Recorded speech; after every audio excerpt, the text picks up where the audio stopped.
दोस्तों, पिछली वीडियो में आपने देखा कि किस तरह अशोक ने विदिशा से विवाह किया और फिर उज्जैनी का विद्रोह शांत करवाने के लिए आगे बढ़े। अब देखिए आगे की कहानी।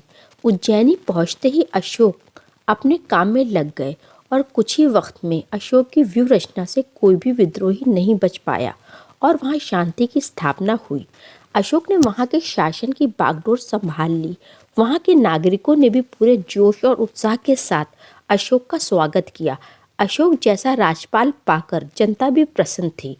पाटलिपुत्र में यह समाचार भिजवा दिया गया कि उज्जैनी में सारा विद्रोह शांत हो गया है और मौर्य साम्राज्य की जय जयकार हुई है। यह समाचार पाकर बिंदुसार बहुत खुश हुआ और एक बार फिर से अशोक पर गर्व महसूस करने लगा। अपने राजसी धर्म को पूरा कर अशोक तुरंत ही अपनी पत्नी विदिशा के पास पहुंचे, जिसे वो विवाह के बाद से अधिक समय नहीं दे पाए थे। विदिशा के पास पहुंचकर अशोक ने उसे अपनी जीत का समाचार दिया और उससे पूछा कि प्रसन्न होने के इस मौके पर आखिर वो उदास क्यों है। विदिशा चुप रही। अशोक ने आगे कहा, जानती हो, इस समाचार से पाटलिपुत्र में पिताजी भी बहुत प्रसन्न होंगे कि मौर्य साम्राज्य के खिलाफ जो विद्रोह की चिंगारी थी वो शांत हो गई है।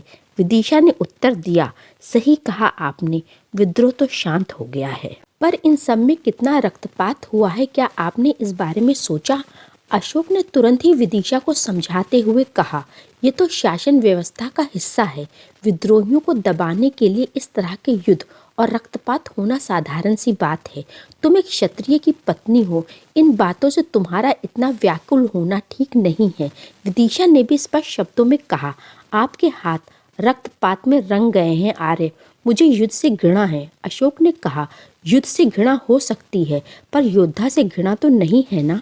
विदिशा ने अड़ग रहते हुए कहा, जिस योद्धा के हाथ निर्दोष व्यक्तियों के खून से रंगे हों, मुझे उससे भी घृणा है। अशोक कुछ क्षण के लिए समझ ही नहीं पाए कि आखिर विदिशा को क्या उत्तर दें। उसे क्रोध भी आ रहा था, लेकिन वो विदिशा से बहुत प्रेम करते थे, इसलिए उसने स्वयं को शांत रखते हुए कहा, तुम बौद्ध धर्म की अनुयायी हो, इसीलिए तुम ये बातें कर रही हो। पर विदिशा, मैं बौद्ध नहीं हूँ, मैं क्षत्रिय हूँ और शासन और प्रजा की देखभाल के लिए ये करना बहुत ज़रूरी है। ये युद्ध और ये रक्तपात सब सामान्य ही हैं, तुम इन सब से इतना प्रभावित ना हो। विदिशा ने भी तुरंत उत्तर देते हुए अशोक को अहिंसा के महत्व के बारे में समझाने का प्रयास किया।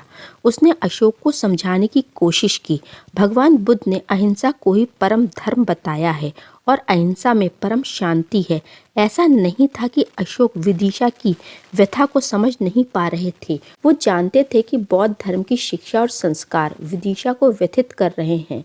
फिर भी उसने साफ शब्दों में विदिशा से कहा कि आवश्यकता पड़ने पर रक्त बहाना मेरा धर्म है और इस धर्म का निर्वाह मुझे करना ही होगा।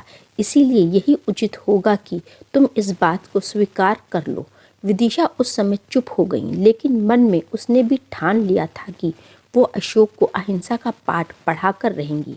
अशोक की कहानी में आगे क्या हुआ ये जानेंगे अगली वीडियो में। जब तक के लिए अलविदा दोस्तों।